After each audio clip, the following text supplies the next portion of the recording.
My sister pretended she was just competitive, but when she purposely ruined my wedding dress hours before the ceremony, the rivalry became undeniable. What she didn't know was that the venue's cameras caught every second, and her mask slipped in front of the entire family. I knew something was wrong the moment I saw Laura standing in the hallway with my childhood scrapbook open in her hands. She wasn't flipping through it like someone reminiscing. She was tearing out a page, one with a drawing I'd won an award for in 3rd grade. When she noticed me watching, she froze for a second, then smiled as if nothing unusual had happened. That smile stayed with me for years, tucked away in the back of my mind like a warning I never wanted to acknowledge. Growing up with Laura meant learning to live with small storms that never quite turned into disasters. She was younger by 3 years, but she carried herself as if she were the one paving the way. If I brought home a certificate, she found a way to accidentally misplace it. If I learned a new skill, she suddenly became an expert at it overnight. My parents brushed it off as sibling rivalry, the kind that fades with time. I wanted to believe that too. I wanted peace more than I wanted to confront the truth, so I let her behavior blend into the background of our lives. But even as children, her actions had a sharpness to them. I remember one school project where I spent hours building a small model house. The night before it was due, I found it crushed under a stack of books in our shared room. Laura claimed she tripped and fell on it, but the books were neatly arranged, not scattered. I rebuilt the project, stayed up half the night, and told myself accidents happen. She watched me the whole time, quiet and unreadable. As we grew older, the rivalry didn't fade, it matured. It became quieter, more polished, harder to point out without sounding dramatic. When I got engaged, something in her shifted almost instantly. She congratulated me with a hug that felt stiff, her arms barely touching my back.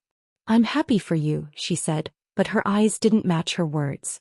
I tried to ignore the unease, telling myself I was overthinking. The comments started soon after. Little remarks slipped into conversations like tiny needles. "That ring is lovely," she'd say, "though I always pictured you with something more delicate." Or, "He seems kind, just a bit reserved for someone like you." She never said anything outright cruel, but every sentence carried a subtle edge. I found myself replaying her words long after she left the room, wondering why they bothered me so much. Wedding planning brought out a new layer of tension. Laura insisted she wanted to help, and I wanted to believe her. I wanted us to share something meaningful, something sisterly. So I let her take on a few tasks. She offered to call the florist, the bakery, and the photographer. I thought it would lighten my load. Instead, it created a mess I didn't see coming. One afternoon, the florist called to confirm a cancellation I never made. The bakery emailed asking if I wanted to change my order to a smaller cake. The photographer left a voicemail saying he was confused about the new time Laura had given him. When I asked her about it, she acted surprised, placing a hand on her chest as if wounded by the accusation. "I would never change anything without telling you," she said. "Maybe they misunderstood." She said it in front of my parents, who immediately rushed to defend her. I ended up fixing everything myself while she sat at the kitchen table, sipping tea and telling relatives how stressful the planning had been for her. I kept quiet. I kept smiling. I kept telling myself she didn't mean any harm. My parents loved the idea of us being close, and I didn't want to disappoint them. I convinced myself Laura was just overwhelmed, maybe even insecure. But deep down I felt something tightening, something uneasy, something I didn't want to name. Her smile had changed. It looked polite, but her eyes held something colder. A few weeks before the wedding, we had a small family gathering. Laura arrived wearing a dress almost identical to the one I had chosen for my rehearsal dinner. She claimed it was a coincidence, but the way she watched my reaction told me otherwise. My mother whispered, "Let it go, sweetheart. It's not worth a fuss." If I let it go, I let everything go. I told myself the wedding would smooth things over, that once the day came, all the tension would fade. But the morning of my wedding told a different story. I woke up before sunrise, too excited to sleep. The house was quiet, the kind of quiet that feels full of promise. I made myself a cup of tea and sat by the window, imagining how the day would unfold. My dress hung in the guest room, pressed and perfect. I had checked it twice the night before, unable to resist admiring it. It wasn't extravagant, but it felt like me, simple, elegant, full of hope. Laura arrived earlier than expected. She walked in with a bright smile, carrying a small bag of makeup and hair clips. "I thought I'd help you get ready," she said. Her voice was cheerful, almost too cheerful. I thanked her, trying to ignore the flutter of unease in my stomach. She followed me to the guest room, her eyes landing on the dress immediately. "It looks even better today," she said, stepping closer. "Mind if I take a quick look at the stitching? I'm curious about the detail on the back." I hesitated, but only for a moment. She was my sister. She had been part of my life since the day she was born. I handed her the dress gently, telling myself I was being silly for feeling nervous. She asked if she could have a few minutes alone to surprise me with something. I didn't know what she meant, but I didn't want to seem suspicious. So I stepped out of the room, telling her I'd be in the kitchen. As I walked away, a strange heaviness settled in my chest. I tried to shake it off, reminding myself that today was supposed to be joyful. I didn't know then that this small moment, this simple decision to trust her, would be the turning point. I didn't know that the quiet rivalry I had ignored for years was about to reveal itself in a way I could never have imagined. All I knew was that something felt off, and for the first time in my life I wished I had listened to that feeling. All I knew was that something felt off, and for the first time in my life I wished I had listened to that feeling. I walked toward the kitchen, trying to distract myself by checking on the breakfast trays the venue staff had delivered. The smell of warm pastries should have comforted me, but my mind kept drifting back to the closed guest room door. I told myself Laura was simply trying to surprise me with a sweet gesture, maybe a small accessory or a last-minute touch. But the longer she stayed in there, the heavier the air felt around me.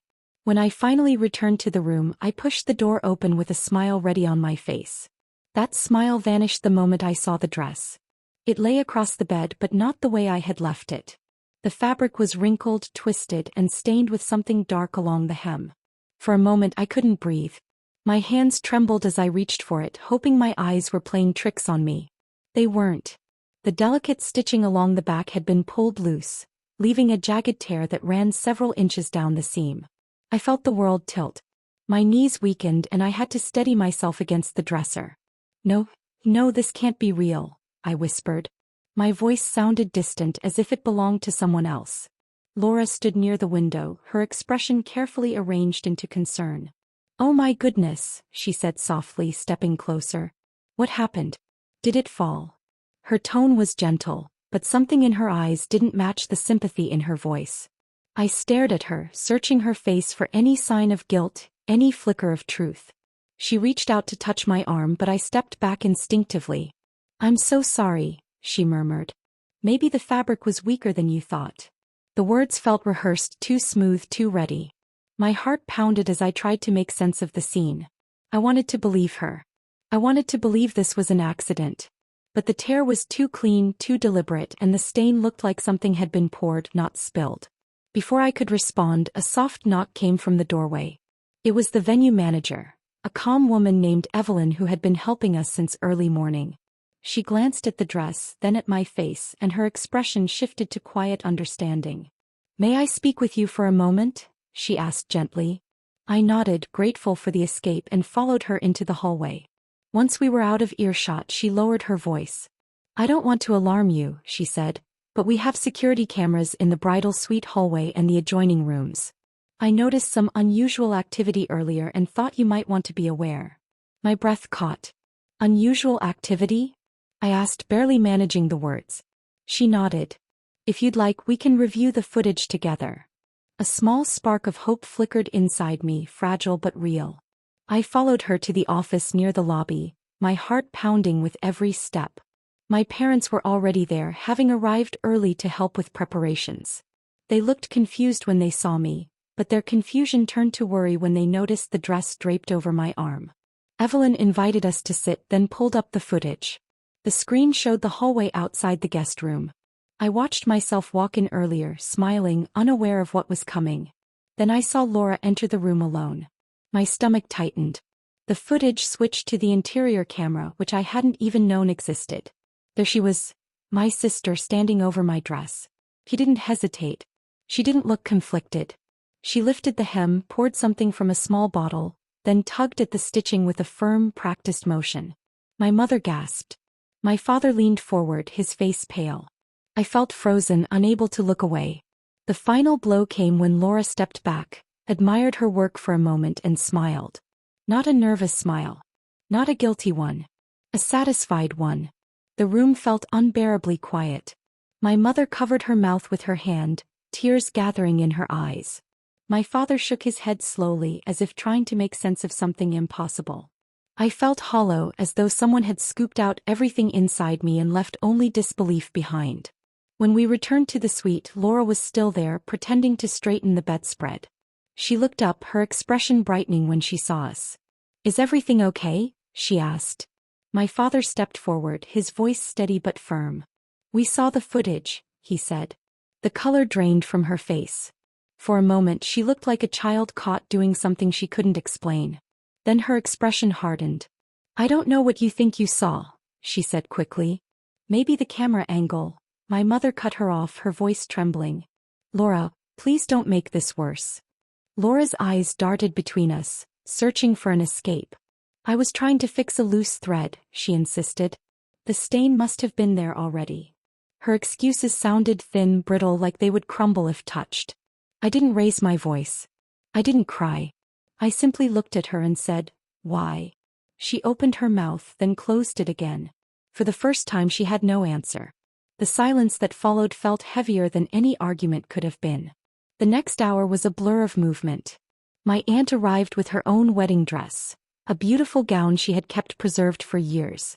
My cousins gathered around me, helping with alterations, pinning fabric, adjusting the fit. The room buzzed with urgency, but beneath it all, I felt something unexpected, a quiet strength rising inside me. The truth was out. The mask had slipped. And even though my heart ached, I felt strangely steady. As my family worked together, I realized something important. The dress could be repaired. The day could be saved. But the illusion I had held onto for so long, the belief that Laura's actions were harmless, was gone forever. And in that moment, surrounded by people who genuinely cared for me, I understood that facing the truth, painful as it was, had given me something I never expected: clarity. That clarity stayed with me as I stepped into the next part of the day, even though everything around me felt rushed and fragile. My aunt's dress fit better than I expected, and the soft fabric settled around me like a quiet reassurance. The room buzzed with movement, pins clicking, fabric rustling, voices overlapping, but inside I felt strangely steady. I wasn't pretending anymore. I wasn't forcing myself to ignore anything. I was simply standing in the truth, and it grounded me in a way I hadn't felt in years. When it was finally time to walk down the aisle, I took a slow breath and let the moment settle into my bones. The ceremony wasn't perfect. A few decorations were out of place and the music started a beat too early, but none of that mattered. What mattered was the warmth in the room, the way my fiancé looked at me with a mixture of relief and love, and the way my family gathered close, forming a quiet shield around me. I carried myself with a mix of joy and sadness, but also with a determination I didn't know I had. This was my day and I wasn't going to let anyone take it from me. I didn't see Laura during the ceremony. She stayed in the back, avoiding my eyes, her posture stiff and defensive. I didn't focus on her. I focused on the vows, the soft tremble in my fiancé's voice, the gentle squeeze of his hands around mine. When the officiant pronounced us married, a wave of emotion washed over me. Relief, gratitude, and a quiet ache for the sister I wished I had. The reception carried a different energy. People approached me with warm smiles, offering congratulations, hugs, and small stories that made me laugh. But as the evening went on, something unexpected began to happen. One by one, relatives pulled me aside, not to talk about the wedding, but to share their own experiences with Laura. An aunt mentioned how Laura once spread a rumor about her daughter to get attention. A cousin recalled how Laura had taken credit for a school project they worked on together. Another relative admitted she had always felt uneasy around her but never wanted to say anything. Each story added a new layer to the picture I had been avoiding. It wasn't just me. It wasn't just the wedding. Laura had been carrying this pattern for years, weaving it quietly through the family, leaving small wounds that people brushed aside because confronting them felt too heavy. Hearing their stories didn't make me feel better, but it made me feel less alone. It helped me understand that her behavior wasn't a sudden shift. It was a long, slow build that I had been too hopeful to see clearly. In the days that followed, I made a decision I never thought I would make. I chose to distance myself. Not out of anger alone, though anger was certainly there, simmering beneath the surface. It was more about protecting my peace, my marriage, and the life I wanted to build. I didn't announce it. I didn't make a dramatic statement. I simply stepped back. I stopped answering every message. I stopped trying to fix things that weren't mine to fix. I let the space grow naturally, like a boundary forming where one had never existed. Laura didn't take it well. At first, she sent long messages insisting the footage had been misunderstood. She claimed she had been trying to help, that the stain was already there, that the tear was an accident. When I didn't respond, her tone shifted. She blamed stress, blamed the venue, blamed me for overreacting. Eventually, when none of her explanations found an audience, she fell silent. It wasn't a peaceful silence. It was the kind that settles in the corners of a room, heavy and unresolved. But it was silence nonetheless, and for the first time in a long time I felt like I could breathe. My mother struggled the most. She carried a guilt that didn't belong to her, a weight she couldn't shake. One afternoon she sat with me at the kitchen table, her hands wrapped around a cup of tea she hadn't touched. "I should have seen it," she whispered. "I should have noticed something was wrong." Her voice cracked and she looked at me with eyes full of worry and regret. I reached across the table and took her hand. "Mom," I said gently, "we can love someone deeply and still not see everything. We see what we're ready to see. We believe what we hope is true." She blinked back tears, squeezing my hand as if trying to hold on to something solid. "But you were her sister," she said softly. "You trusted her." I nodded. "I did. And that trust was real. It doesn't make me foolish. It makes me human." We sat there for a long time, letting the quiet settle around us. It wasn't a painful silence. It was a healing one, the kind that comes when truth finally has room to breathe. As the weeks passed, I found myself thinking less about what Laura had done and more about what I needed to let go of. Anger had its place, but it couldn't be the foundation of my new life. I wanted peace, not the fragile peace I had forced myself to maintain for years, but a real one built on honesty and boundaries. One evening after a long walk, I sat at my desk with a blank sheet of paper. I didn't plan to write anything specific. I just let the words come. The letter I wrote to Laura wasn't angry. It wasn't dramatic. It was honest. I told her how her actions had hurt me, how long I had ignored the signs, and how I needed space to heal. I told her I hoped she would one day face her own pain, whatever it was, and find a way to grow from it. When I finished, I folded the letter and placed it in a drawer. I never intended to send it. Writing it was enough. It felt like setting down a heavy stone I had been carrying for far too long.